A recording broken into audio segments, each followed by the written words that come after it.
Did you know there are daily eating habits that silently feed cancer cells, and you might be unknowingly maintaining them?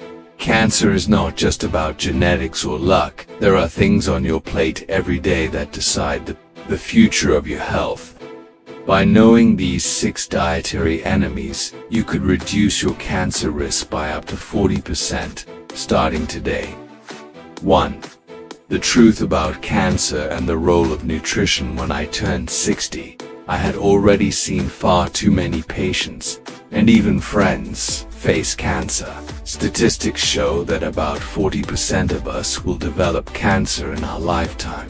It sounds like destiny has already been written, partly because some causes lie in genetics and sheer chance. Indeed, none of us can choose our parents or our genes. But the story doesn't end there. What many people overlook is this: up to 40% of cancer cases are entirely preventable. That's not a small number. It's a real opportunity to take charge of our own protection. And the biggest doorway into that safe zone lies in what we put into our bodies every single day. Cancer is not simply a genetic error. Modern science now understands it is also a metabolic disease, closely linked to how cells use energy, and an immune disease, one that undermines the body's natural defense system. When immunity weakens, abnormal cells can escape detection and begin multiplying. Here's the key: the foods we eat each day can tip the balance in either direction. Some foods, though they may look completely normal, silently provide fuel, hormones, and chronic inflammation that cancer cells thrive on. In contrast, simple, well-chosen meals can slow down or even block their growth. I often tell my patients that meals are not just about feeling full. Every bite sends a message to your body and even to your genes. You can switch on protective pathways in your cells, or you can unintentionally flip the switches that push them toward dangerous change. The good news is that we are not powerless against cancer. By adjusting our diet, cutting refined sugar, limiting processed foods, favoring leafy greens, berries, whole grains, and healthy fats, we give ourselves a strong shield. Genetics may write the opening lines of our story, but lifestyle and nutrition write the ending point too. The fact is, cancer needs to grow. When people think of cancer, they often picture a tumor slowly getting bigger inside the body. But in reality, for a cancer cell to form, survive, and expand, it needs several favorable conditions. If cancer were a weed, the following 4 factors would be its: soil, water, sunlight, and fertilizer. First, cancer needs energy, and its favorite source is glucose, the simple sugar our body produces when we eat starches and sugars. Unlike normal cells, cancer cells consume glucose at an abnormally fast rate, like a broken engine that guzzles fuel non-stop. Second, cancer thrives on growth signals, particularly insulin and IGF-1. These hormones normally help the body use energy and repair tissues, but when their levels stay high, often due to diets rich in sugar and refined carbs, they become a green light urging cancer cells grow bigger, divide faster. Third, cancer needs a state of chronic inflammation. Inflammation breaks down the protective barriers of tissues, gives cancer cells entry points, and suppresses the immune system, the special forces meant to detect and destroy abnormal cells. When inflammation lingers, the immune guards become tired and lose vigilance. Fourth, for a tumor to become large, it must build its own blood supply, a process called angiography. These new vessels are like pipelines delivering nutrients and oxygen straight to the tumor. Without them, cancer would starve early. Unfortunately, many modern foods, from sodas, fast food, processed meats, to repeatedly heated frying oils, feed cancer on all 4 fronts, supplying excess glucose, stimulating growth hormones, promoting inflammation, and even supporting angiography. In other words, Poor eating habits can unintentionally create the perfect environment for cancer to flourish. If we want to reduce risk, we must do the opposite. Eat to cut off supply lines to cancer while strengthening our immune forces. 3. Aflatoxin, the hidden fungal toxin. When people talk about cancer-causing foods, they often think of charred meats, processed meats, or refined sugars. But there's a silent enemy few notice: aflatoxin, an extremely potent fungal toxin classified by the World Health Organization as a human carcinogen. Aflatoxin is produced by certain Aspergillus molds, which grow on grains and nuts stored in warm, humid conditions. In the US, I've seen many liver cancer cases whose root cause was long-term aflatoxin exposure, especially in those who regularly ate peanuts or nuts of uncertain origin. Nuts like peanuts, almonds, walnuts, and pistachios grown or stored in tropical climates faced higher mold risk. The danger is that aflatoxin can enter our food not only directly, but indirectly. For example, when livestock consume mold-contaminated feed like corn or oilseed meal, the toxin can remain in their bodies, and a specific form, aflatoxin M1, can appear in milk, butter, or cheese. This means you could be exposed even without eating nuts, simply by consuming dairy products from contaminated sources. To reduce risk, the first rule is to choose trustworthy food sources. For nuts or grains, favor products from dry, cool climates or with safety certification. Before eating, inspect them carefully. Discard any that are moldy, discolored, or shriveled. Consume within 1 month of purchase and store in a cool, dry place. Pay attention to expiration dates, since aflatoxin can accumulate over time. Roasting nuts, especially peanuts and pistachios, can lower aflatoxin levels, but it doesn't eliminate them completely, as this toxin is highly heatable, so roasting is a partial measure, not an absolute safety guarantee. I often tell patients, avoiding aflatoxin isn't just about picking tasty food, it's about choosing clean food. Sometimes, even something as small as a moldy nut can have big consequences for your future health. 4.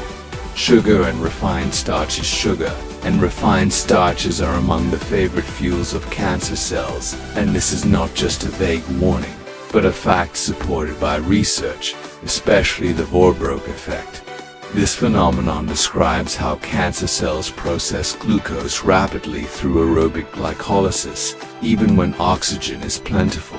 In other words, they burn sugar frantically to fuel their division and spread. When we eat a lot of sugar or refined starches like white bread, noodles, pastries, candies, sodas, blood glucose rises sharply.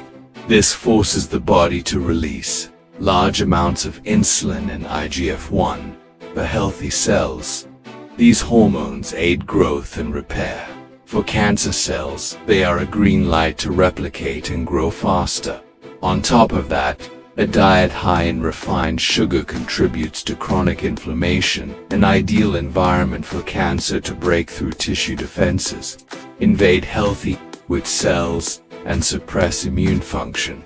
Inflammation also produces free radicals that damage DNA, increasing the risk of mutations, the starting point for many cancers over time. Excessive sugar and refined starch weaken the immune system, reducing its ability to detect and destroy abnormal cells. This is particularly dangerous because immunity is our frontline army against cancer from its earliest stages. The solution is to cut down on foods with a high glycemic index (GI), those that cause rapid blood sugar spikes, and instead choose low-fiber-rich foods. Fiber not only slows sugar absorption, keeping glucose and insulin stable, but also feeds gut-friendly bacteria that indirectly support immunity. Good options include beans, black beans, lentils, chickpeas, whole grains, oats, brown rice, barley, Non-starchy vegetables, leafy greens, broccoli, cucumber, and low sugar. Antioxidant-rich fruits like berries, blueberries, raspberries, strawberries. Put simply, every meal is an opportunity. Either you're quietly refueling cancer cells, or you're starving them and nourishing healthy ones. The choice lies in what you put on your plate each day. 5. Refined vegetable oils and reused frying oil. In my years of medical practice, I have seen countless cancer and heart disease patients share one thing in common: a habit of frequently eating deep-fried foods, especially those cooked in industrially refined vegetable oils. The problem is not only the fat content itself, but also how these oils are produced and used. Common oils like soybean, corn, canola, and sunflower are often produced on an industrial scale, undergoing high heat refining, solvent extraction, bleaching, and during this process, the natural structure of fatty acids is altered. Some are converted into trans fats and harmful oxidized compounds are formed. This is the true root of the problem. The danger escalates when these oils are used for when the oil is reused multiple times, as is common in fast food restaurants, street food vendors, and some eateries. This dramatically increases the levels of toxic compounds such as aldehydes and free radicals. These substances not only produce unpleasant smells and tastes but also trigger chronic inflammation, damage cell membranes, harm DNA, and weaken the immune system. A prolonged inflammatory environment and DNA damage create the perfect conditions for cancer cells to form and grow. Beyond cancer, aldehydes and free radicals are linked to atherosclerosis, neurological diseases, and premature aging. The danger is that these effects don't appear immediately but silently accumulate over years, making people underestimate the risk. To protect yourself, the first rule is to minimize deep-fried foods, especially when eating out, where you can't control the type of oil or how many times it has been reused. Secondly, choose cold-pressed oils like extra virgin olive oil, avocado oil, or coconut oil for light cooking or salads. These oils are less prone to harmful changes at moderate heat and contain natural antioxidants. If you must fry at home, use heat-stable oils like avocado or coconut oil, and never reuse oil multiple times. If the oil darkens, smells burnt, or becomes viscous, discard it. It's better to throw away a hidden health hazard than to keep consuming it. In short, cooking oil can either be your protector or a silent accomplice to disease. All depends on how you choose and use it daily. 6. Ultra-processed foods. Ultra-processed foods are one of the specialties of the industrial era that I often advise my patients to avoid. These are foods subjected to multiple processing steps, loaded with artificial additives to enhance flavor, color, shelf life, and mouth. Examples include packaged snacks, instant noodles, sausages, deli meats, carbonated soft drinks, and mass-produced sweets and pastries. The main issue is that they are often high in refined sugars and industrial fats, both proven to promote chronic inflammation and increase insulin and IGF-1 levels. These two factors essentially fertilize cancer cells, helping them grow faster. Trans fats and oxidized refined oils used in processing further damage cell membranes and suppress immunity. Beyond sugar and fat, some additives like artificial colorings, nitrates, and emulsifiers can damage DNA or disrupt gut microbiome. When gut bacteria are imbalanced, the intestinal barrier weakens, allowing toxins and bacteria to enter the bloodstream, fueling inflammation and increasing cancer risk. Another concern is packaging. Many ultra-processed foods come in plastic or foam containers. When exposed to heat such as microwaving or sitting under the sun, These can release BP, an endocrine disruptor linked to breast and prostate cancer. To avoid these risks, the best approach is to minimize packaged foods and opt for fresh home-cooked meals.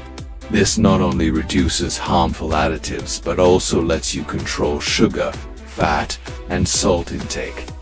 When you must buy packaged items, read ingredient labels carefully if the list is too long, full of unfamiliar names, additive codes, or hard-to-pronounce chemicals. Take it as a red flag. As I often tell my patients, if a food has a longer shelf life than you probably shouldn't eat it.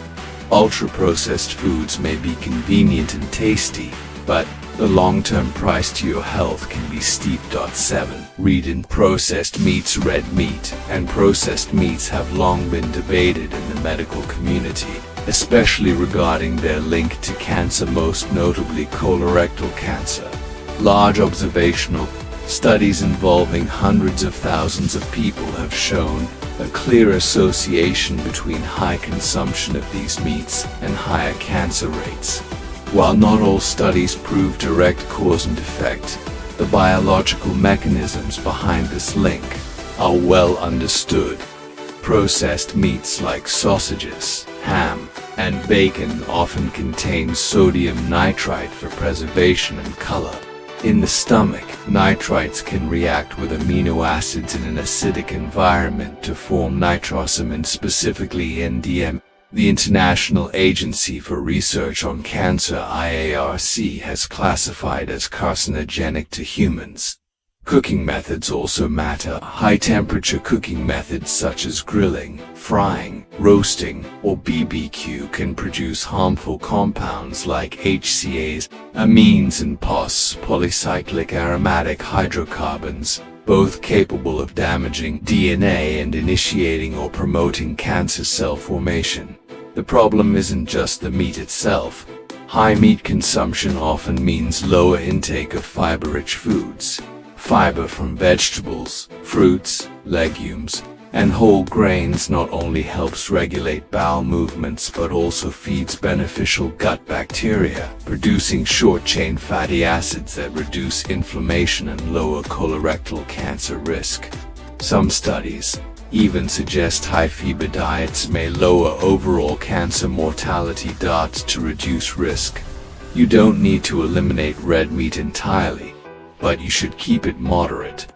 WHO recommends no more than 350 to 500 grams cooked red meat per week and minimize processed meats. Choose gentler cooking methods like stewing, steaming, or boiling instead of grilling or frying over high heat. And always pair meat with plenty of vegetables, fruits, and whole grains to boost fiber and antioxidants. Balancing meats. Potential downsides. Simply put, red meat can be part of a healthy diet, but how often you eat it and how you cook it determines whether it's a friend or foe to your health. 8. Alcohol. Since 1987, the World Health Organization (WHO) has classified alcohol as a Group 1 carcinogen, meaning there is strong scientific evidence linking alcohol consumption to cancer. Cancers associated with alcohol include those of the mouth, throat, esophagus, liver, breast, and colon. It applies to all alcoholic drinks, beer, wine, and spirits, and there is no truly safe threshold. The main harm comes from the body metabolizing ethanol into acetaldehyde, a highly toxic compound that can damage DNA and inhibit the DNA repair system. Damaged DNA that goes unrepaired increases the chance of mutations and cancer cell formation. Long-term drinking also depletes vital nutrients like vitamin B1 and folate, both crucial for healthy cell division and repair, leaving the body more vulnerable to carcinogens. Additionally, alcohol increases the permeability of mucous membranes in the mouth, throat, and digestive tract, making it easier for other carcinogens like nitrosamines from tobacco or processed meats to enter the body. In women, Alcohol raises circulating estrogen levels, partly explaining its link to breast cancer, even at moderate intakes. In the liver, alcohol not only causes cirrhosis, a major cancer risk factor, but also directly promotes liver cancer development. For prevention, current public health advice is to minimize or avoid alcohol entirely. If you do drink, keep it to the lowest possible level, for example, less than 1 standard drink per day, and not daily. Never drink on an empty stomach while on medication, or combined with smoking, since the combined cancer risk multiplies. As I often tell my patients, alcohol doesn't just harm your liver, it harms your DNA. A glass may bring a moment of relaxation, but it leaves a biological footprint your body may pay for later. Conclusion: health is not something we find again once it's lost. It's a gift we must protect every day. The knowledge you've gained today is not just to know, but to live differently, to eat differently, choose differently, and love your body more. Every meal is a choice, to nourish life or to fuel disease. That choice is always in your hands. If you found this video helpful, please like, subscribe, and share it with friends and family, because health is our most precious treasure, and together we can protect it. See you in the next video, where every minute takes us closer to a healthier, more peaceful life.